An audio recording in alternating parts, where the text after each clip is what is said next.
Hello, hello. Good morning, good morning, good morning. 52 minutes after 9 on this Thursday? I think it's Thursday. Yeah, we'll go with Thursday. It's been a weird week. It's hard to keep track. I'm sure you guys are feeling the same way. Everything's kind of blurred together. This is really January 5th on repeat that we've had here as of late. Hello, everyone. I'm Wave Meteorologist Brian Good. Welcome to SnowTALK. Nice to see your smiling faces. Although I imagine you're smiling. You may have a grumpy face. I don't know. But I'm going to imagine you're smiling on this Thursday morning. I know it's cold outside. A lot to cover. I want to get to a question real quick that I saw come up, and I know that some of you are helping each other out. Olivia, you posted a question. Those who watch on streaming right now, you can't see these questions, but I'll repeat it. If you're watching on social, you'll see them fly up there at the bottom of the screen. Saw a post that the top 20 worst Ohio floods always happen in the winter. Is there a reason for that? And then we had a chime in. Who was it from? Michelle? Was it Michelle? I think it was Michelle. Somebody chimed in. Oh, Angie. Sorry, Angie. You said, I think it's because of the snow melting and the rain that falls upstream, but I could be wrong. No, you're both right on the same track. There's multiple issues that come into play in the wintertime when it comes to Ohio, especially, but river flooding. When you freeze the ground up, you basically turn into a block of ice, especially you go about 4 inches down.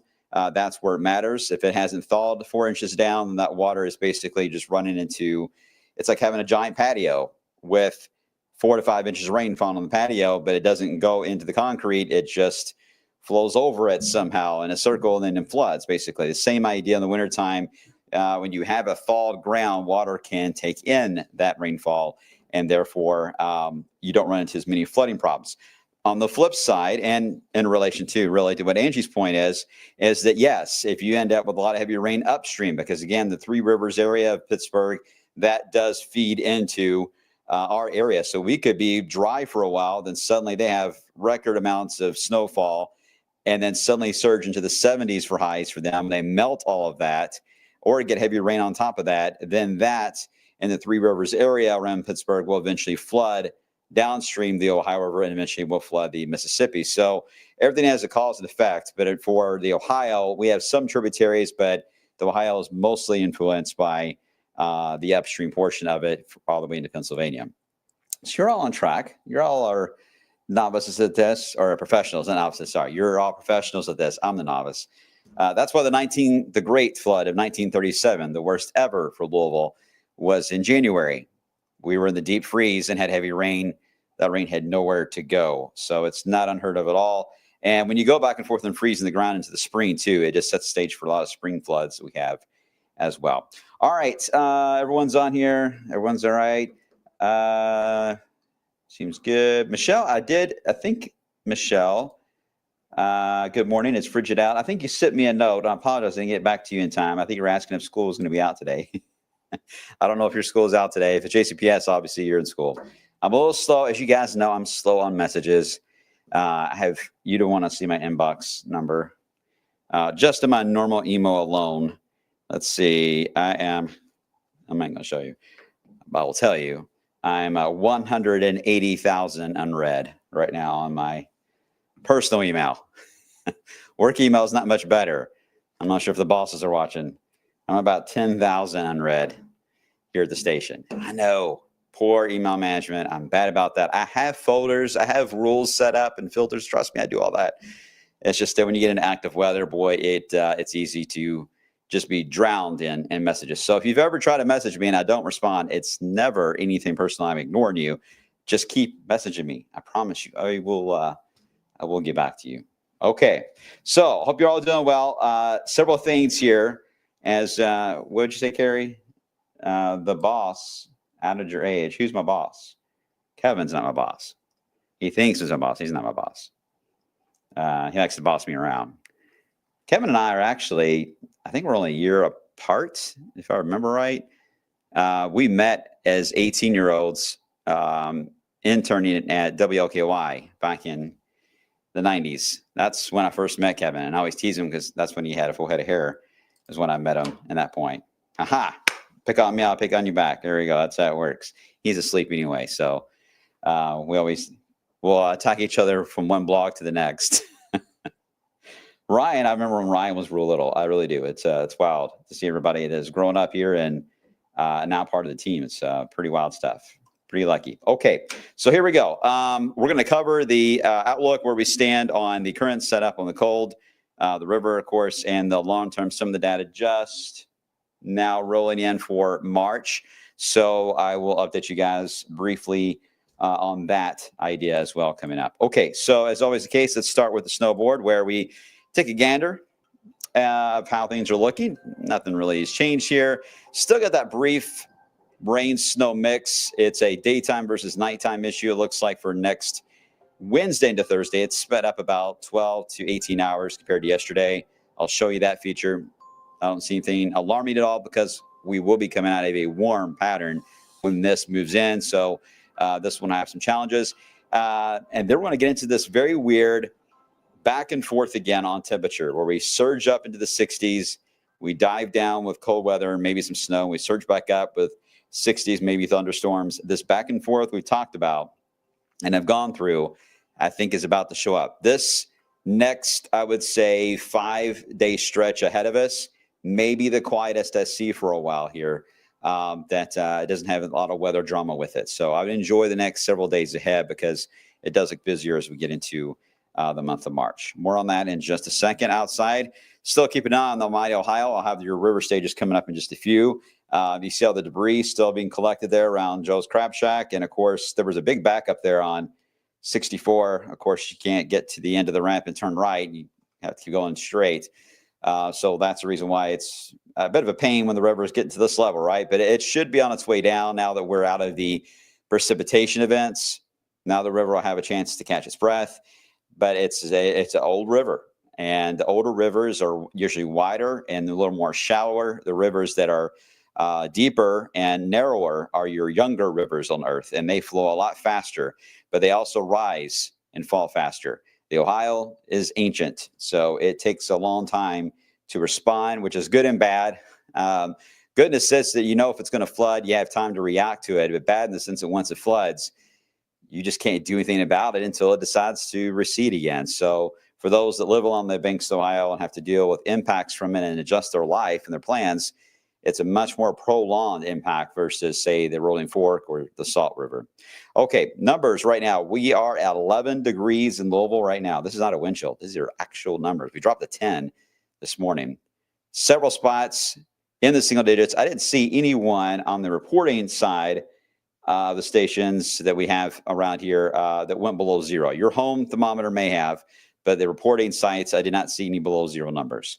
Wind chills, yes. In fact, the coldest wind chill in Louisville this morning was 6 below zero. Right now, the current wind chill in Louisville is 3 below zero. You probably don't want to go outside.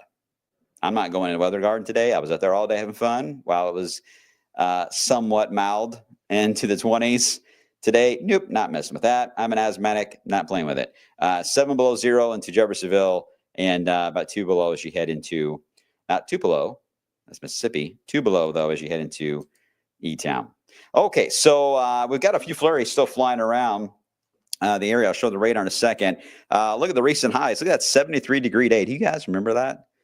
I don't, because I wasn't in town, but I do remember hearing about it. 73, that was nice. But then that kicked off the severe weather and tornado weather, and then we just ended up into the rain scenario, and then multiple snow events, rain, snow. It went back and forth with the excessive rain, of course, around Valentine's Day. And then we've been in the deep freeze. The coldest of the month is happening right now and rivaling what we went through back in January. Okay, so right now the flurries are still out there. Easy to pick out, right? When you look at the visible satellite, these little lines of flurries that are flying over. These were tough to get rid of yesterday.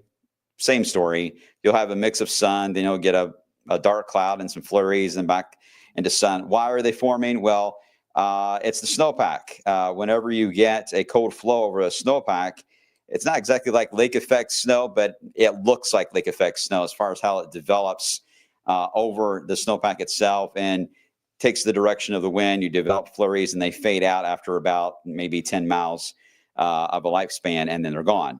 And that's the trend today. We may see repeat itself as long as the sun is still trying to come out. We will see these snow showers continue, but they are too light to cause any big issues out there.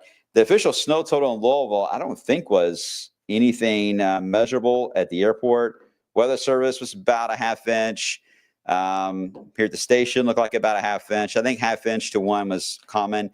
I measured at home altogether on the ground. For me, I still have about 3.8, 3.9 still at my house that's on the ground right now. Some of you probably only have about an inch on the ground, but the more south you travel, you still have that deeper snowpack in your yard. So therefore, your numbers may be a bit colder on some of these low temperatures the next couple of nights. But we are done with all the accumulating snow part here for a while, right? This is the back end of the system, that spin that came through last night, now heading toward the East Coast. Again, that flow is just coming straight down behind it, and that's why we've got these flurries trying to fly it. But look at the snowpack. Now the sun is out. We're able to see it. Very expansive across the Midwest, all the way into Oklahoma. Little wonky there as you head into the Ozarks and now into Tennessee, and then it gets too cloudy. It's hard to see what's going on into Carolinas and Virginia, but we know that they got snow. But I mean, this is a fairly large area of the country that is covered in snow. And that's why this cold Arctic air mass that is built in over the area is just able to take advantage of that. And these numbers are what they basically would be in the Arctic. They're holding on right over us and get down to levels where you can get into dangerous cold, right? And that's why these cold weather alerts have been issued. Extreme cold weather watches and warnings are out, especially in areas that are not used to this level of cold. They end up with a higher grade of an alert. For us, and we're right there at it, but we certainly met it on their criteria. 5 below zero is the cutoff point of a extreme or a cold weather advisory. Well, we hit -6, so we know that verified for them, for the Weather Service. Now, here's the thing. Now, it's going to be very cold tonight. The wind will not be as strong. So It's a balancing act. Now the wind calms down. The actual number, wow, that only dropped to 10, dropped to 10 this morning. It could drop down to 5 or 6. So I don't think it's going to go below 0, but it will still be a very cold morning for tomorrow.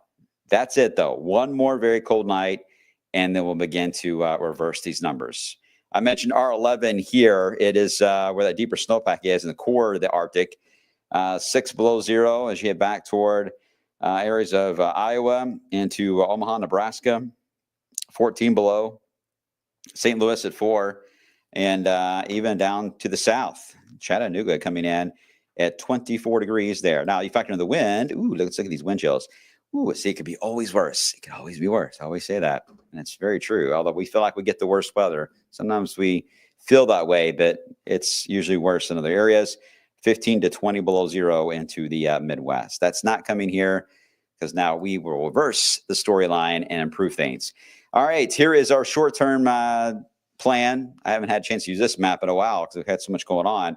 But it shows us trying to clear out. It's reading a lot of clouds, and it's mainly because of the flurries. Tonight, we'll see how low we drop, and we'll evaluate those numbers today. But I'm thinking around 8 or 9, maybe where we may fall in the city. Some of you may be about 3 or 4 tomorrow morning on overnight lows, depending on how deep that snowpack is. So cold start today on Friday. Friday itself, we'll try to get us above freezing. Not that I have any choice in it, but we'll cheer it on.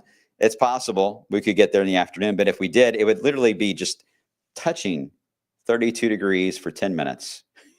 And then we're back down again. Is that going to make a big difference? No. But will it on the roads, even those that are untreated? Yes.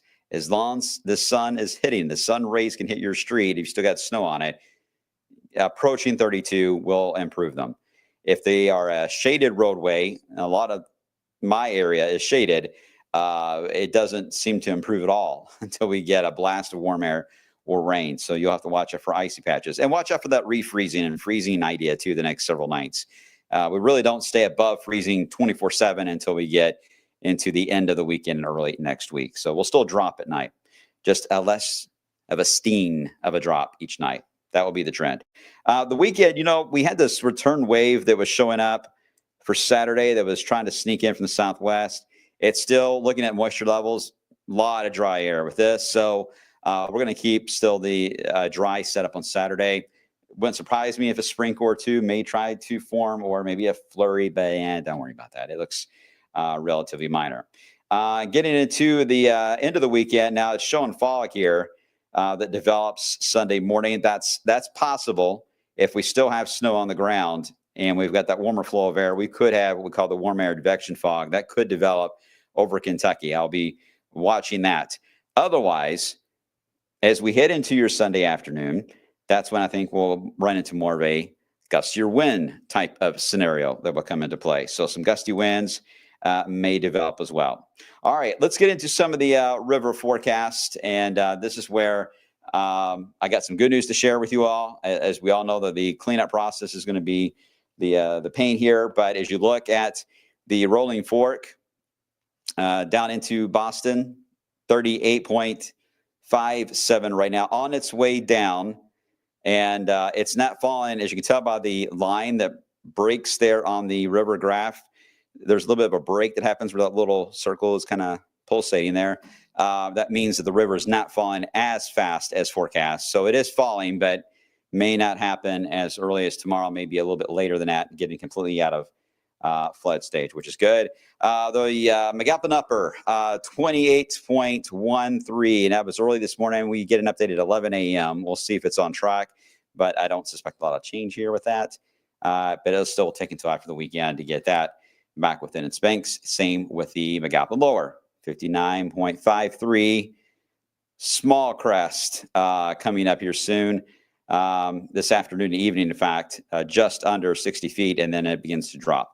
So overall, minor flood setup, but it's been a while, more than 10 years, really. In some cases, some of you have seen the rivers to that level. Some of you, 2021, you had similarities, just different ways we've gotten to that point. Okay, so any questions I can get to before I get into long term? Type 4321 if you're good. 4321 if you're good.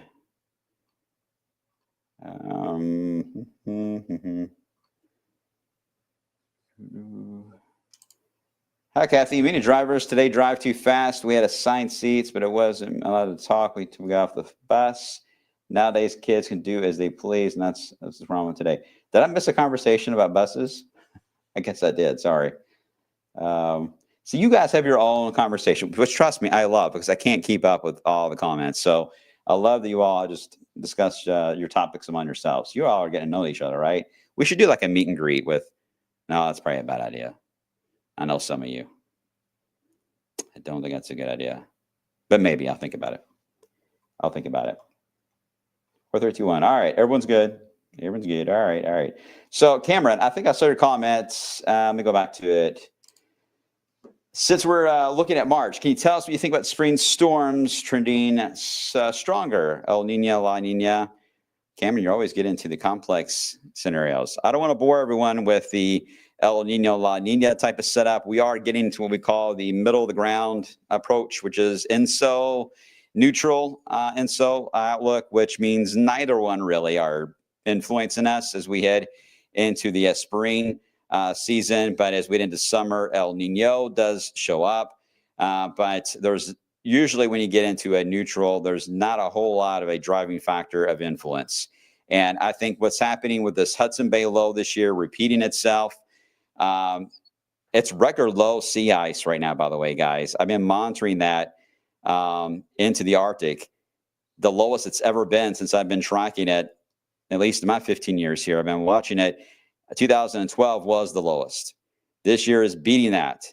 Yet we have been brutally cold. It goes to show you that, yes, you can melt the ice caps up north, but the problem is that cold air that normally is there has to go somewhere, and it just moves around. It doesn't go away, it just moves.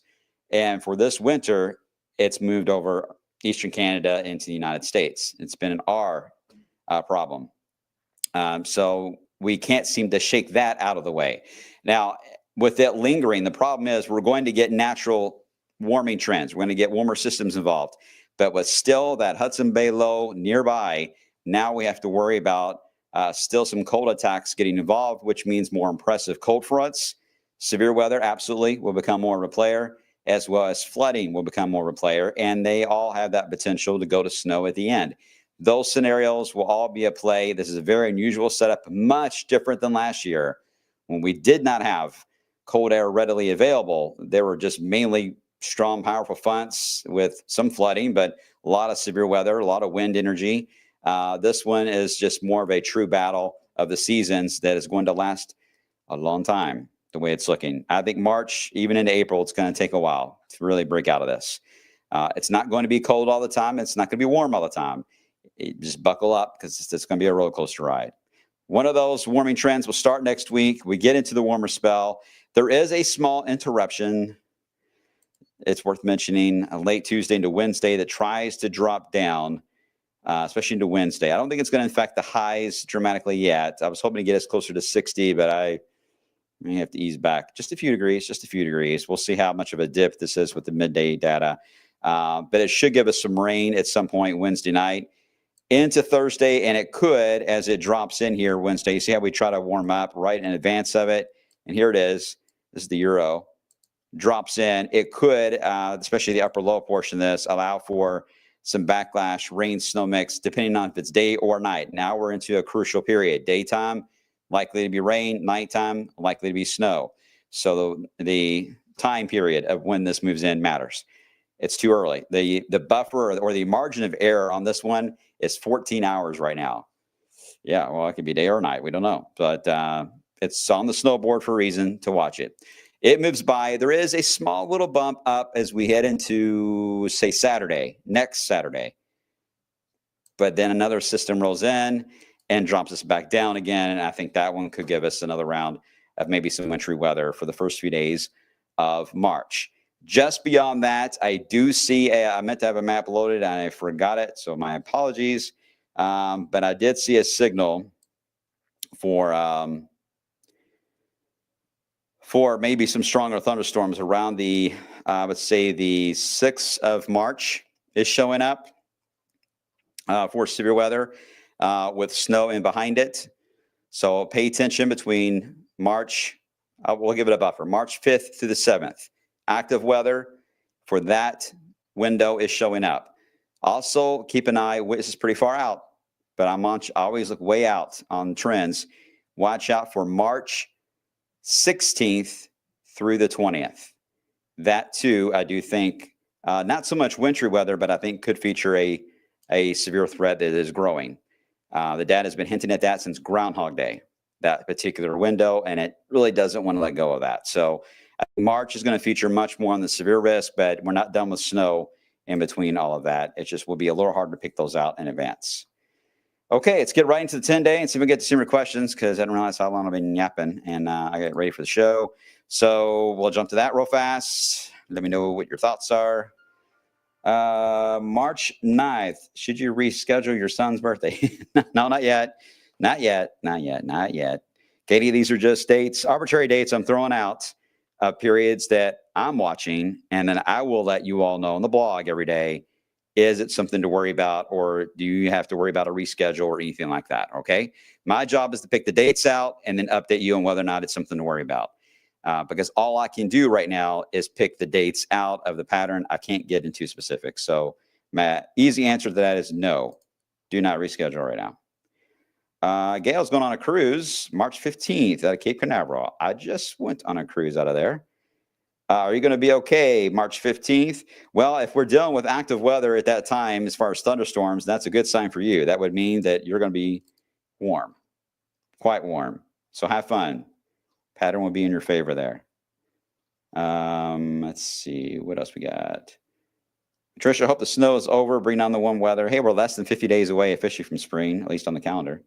Patricia, yeah, I don't think we're done with the snow, but we're getting out of that. We're getting slowly out of it. More breaks will happen. It's just that time of the year. We're getting used to this. We're getting used to this. Amanda, you're not planning on going on vacation again.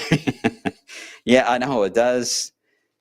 But I always come back to it, though. It's like I miss a whole lot. I come back, and as soon as I walk in the door, it's just alert days everywhere. So, yeah, I don't want to deal with that. No, I am not going anywhere for a while. As you guys may be fully aware of, we're entering Derby season, guys. So we already are nonstop Derby meetings, getting ready for our coverage and gearing up for that. Oh, boy. The next few months are our busiest time for the TV station for sure. So we hate when active weather gets involved because it just messes everything up. We don't get any sleep. We're all tired. We're already tired this year, but it really messes things up. But we always pull it off every year. And you guys at home usually don't even know. Can't even tell. But that's why this team is amazing. All right. I'm going to run for now. You guys behave yourself, as I always say. And I'll see you guys coming up on midday on this very cold Thursday.